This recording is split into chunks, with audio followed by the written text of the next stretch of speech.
But my brothers and sisters that are listening to us, and what I like to call my siblings of conscience, we're here at this mall Monday, and why are we here? Because of the craziness that went on Sunday, all of that unnecessary fireworks that has the air so bad that people with heart diseases and asthma and even people that are doing all right were told to stay inside. And we're here, if you will, on the high ground of justice. And we're here because we refuse to accept people telling us that poverty is personal failure and that the lack of health care is a luxury and that the suppression, if you have tissue, suppression of our vote is standard politics. Part of the problem we have, my brothers and sisters, in this country right now with MAGA and with Trump and with those who are following him is they believe that the country was perfect at its beginning and the amendments to the Constitution made it less perfect. And they want to go back to some unholy, immoral vision of a past perfection. And if we don't understand that, we don't understand the real battle that's going on. And we are here to represent a moral movement. We serve a higher law that demands us that we stand up. Somebody said it, for the poor, the marginalized, the immigrants, the forgotten.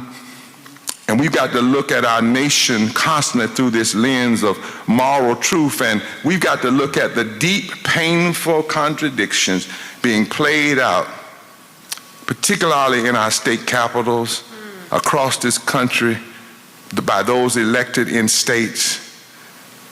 And the fact that most of them can go to church on Sunday or go to synagogue on Saturday or go to mosque on Friday and not be troubled. Come on. And not be troubled by what's preached. Did you see Sunday?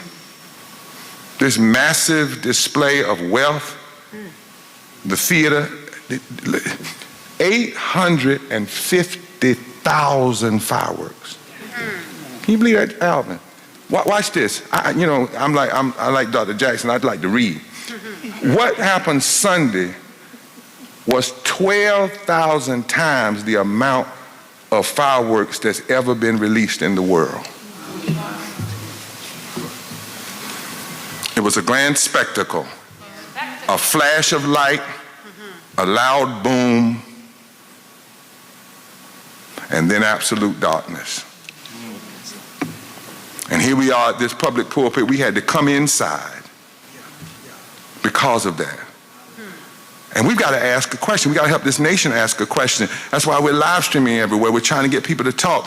What sense does it make? How do you justify burning up millions of dollars in smoke when people are suffering in the streets? It makes no moral sense. There should be a massive outcry all this week, next Sunday and Saturday, everywhere. It makes no moral sense to fire off fireworks when millions of people are working full-time jobs but don't make a living wage. It makes no moral sense to celebrate freedom with expensive explosions when families are choosing between buying groceries and buying life-saving medication because they had basic health care snatched from them. It makes no moral sense to fund a temporary show while our schools are underfunded. Think about it. 850,000, Hannah, rockets went off. 12,000 times more than ever. And you know what he said? I want to do this because I want to win the Guinness Book of Records. Literally. And then he said, I don't care if it happens what time in the morning because I want to prove I can do what I want to do. He literally said that. I want to prove it. That I can do what I want to do. This kind of moral difference. Where were the environment? Where was the federal environmentalists? Nowhere. Nobody said no. And those that did weren't listening to it. Fireworks don't pay people's rent. Fireworks don't heal the sick. Fireworks don't feed the hungry. That was a symbol of leadership that prefers the illusion of greatness over the reality of justice. And this whole nation ought to be bothered. It is the definition of moral distraction. Come on. It is the definition of moral three-card Molly. But we have to look deeper than just the fireworks. Yes. We have to look at this obsession with greatness.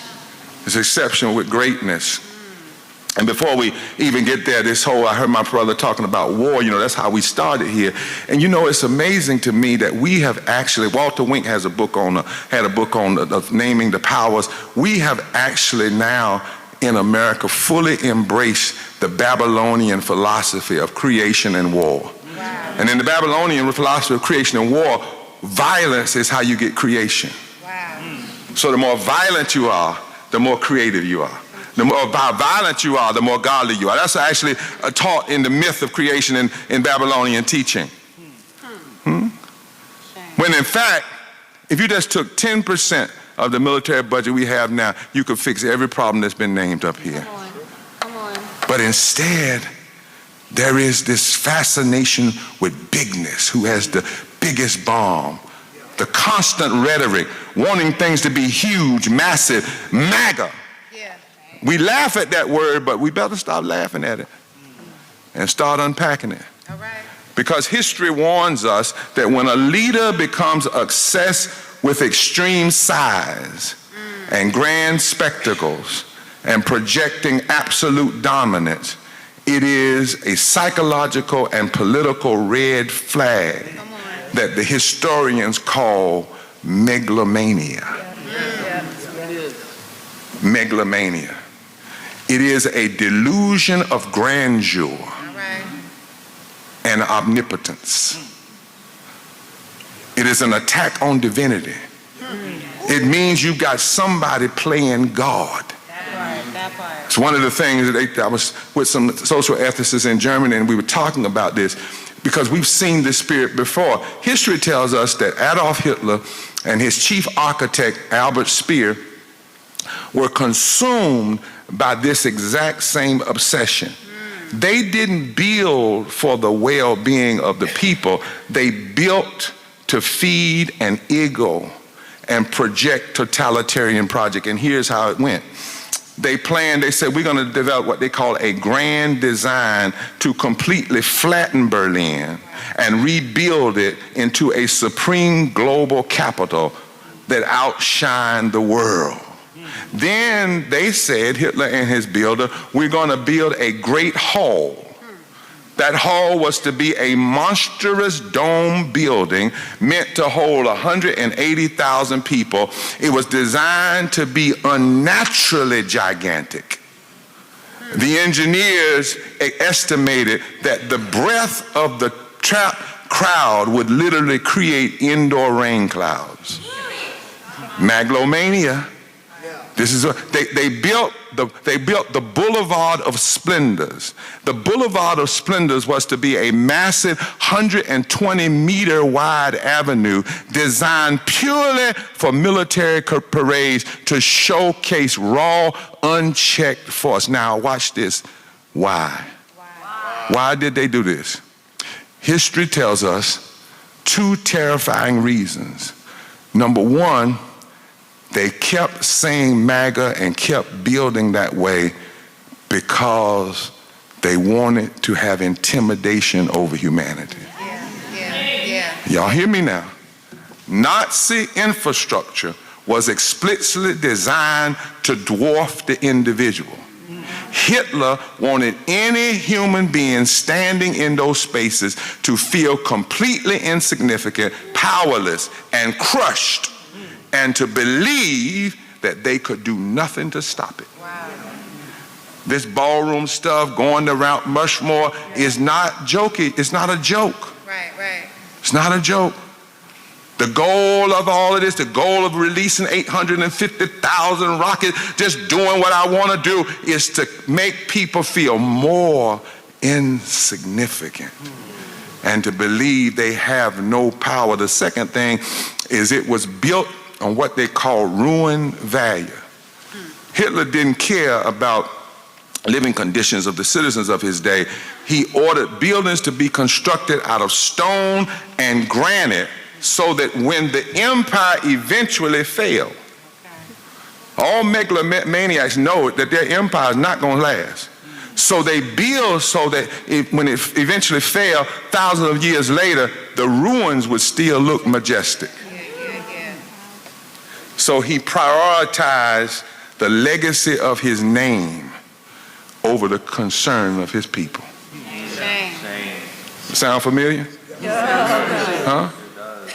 And when we look at Donald Trump's obsession with MAGA and big rallies, his constant demand for massive military parades, his obsession with crowd size, and his rhetoric of absolute power, we are seeing the same dangerous spirit. When a leader cares more about the size of the spectacle than the size of your paycheck, we better have a moral outcry. When a leader cares more about projecting an image of total dominance than ensuring that people have access to a doctor, we should be concerned. When a leader uses massive spectacles to make individual citizens feel small, dependent, and powerless, that is not democracy. That is authoritarianism. Yeah. And somewhere you must have, even if it's just 600 women, or 600 preachers out of the thousands and thousands, somebody has to dare to believe that God is still greater and that we are not going to bow. We're not going to bow. Jürgen Moltmann, who actually fought for the German army and then found himself in prison, and there in despair, he realized what he had done and was so hurt by it. He said he met God, he met the power of God, and he came to understand that the resurrection of Jesus is God's no to the death-dealing realities of our time. The truth of the matter, as I close, is that while they preach this bigness, they're trying to make our rights smaller. Come on. And we must look closely. See, all this bigness, sometimes people are laughing, but they're pushing voting restrictions that seek to restrict and rewrite and roll back our hard-won progress. They're making it harder to cast a ballot. There's an assault on the ballot box because at the ballot box, you can put a leader in a democracy in check. And they don't want to be put in check. That part. Because what they want is a false kind of democracy that protects the power. And so they suppress the vote. My brothers and sisters, we can't laugh at this. All of you all that are listening out there, we can't just get angry. We got to get organized.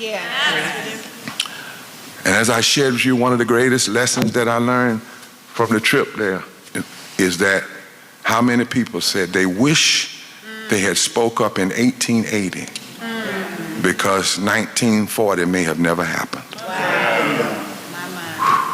And then they said something to me that shook me, Clinton, to my core.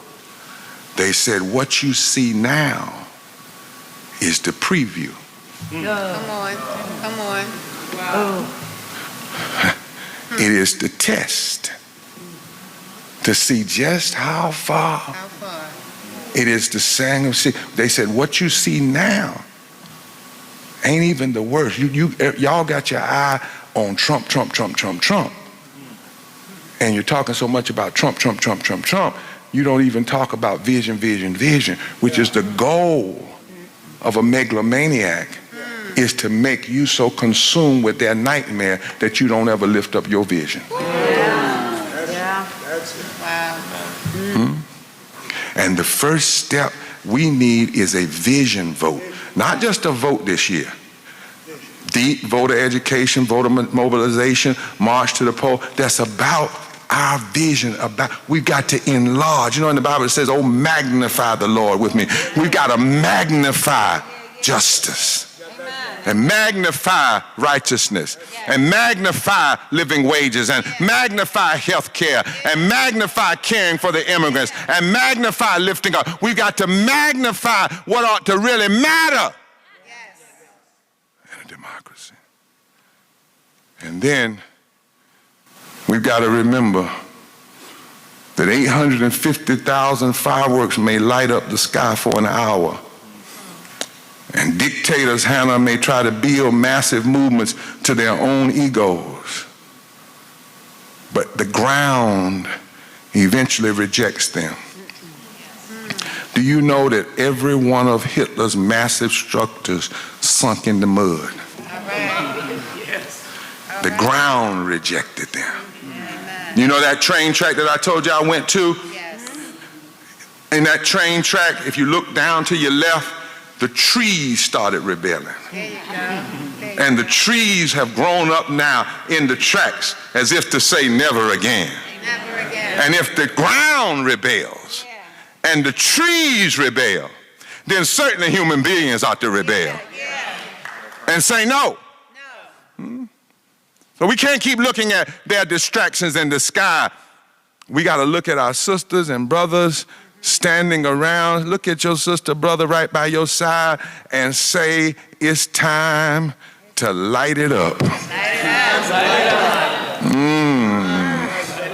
They may have had some fire on Sunday night, but there's some fire down in my soul.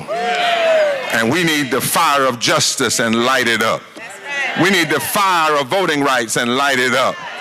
We need to put a fire in our voices and a fire in our pulpits and a fire in our marches. It's time to light it up. If there's ever been a time to say, this little light of mine, I'm going to let it shine, it's time to light it up. We got to light it up in D.C. and light it up in North Carolina and light it up in Virginia and light it up in Alabama and light it up in Pennsylvania and light it up in Ohio. We got to light it up with truth. Can't be one night and then we go back to darkness. It is time for the lights to be turned on and the fire that if you've ever had a fire for right, it's time to loose that fire right now. Huh? Look at your neighbor and say, neighbor, we need to tell all of these people listening to us by live stream, listening to us by live stream, that it's time to catch on fire. Now, some of y'all might not understand that, but I come out of a tradition where every now and then the old saints would say, I wish somebody's soul would catch on fire. Is this mic on? I wish somebody's soul would catch on fire, burning with the Holy Ghost. I wish somebody's soul would catch on fire with love. I wish somebody's soul would catch on fire with justice. I wish somebody's soul. And this kind of fire is not a fire that burns and destroys. It's a fire that brings you alive.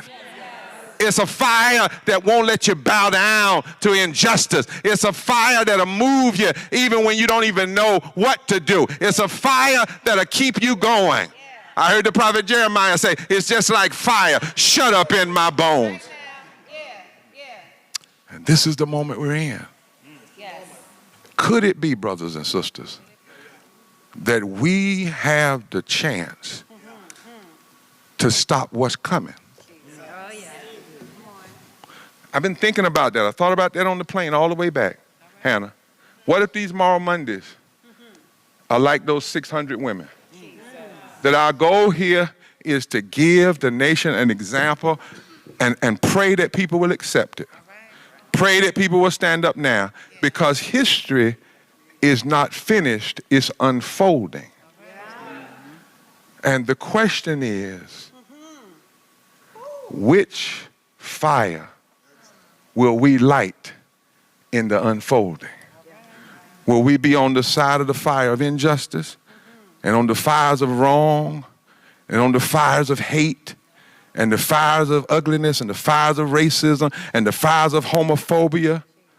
Or will we be on the side of the fires of love and faith and justice and mercy. I wish somebody soul would catch on fire. Would catch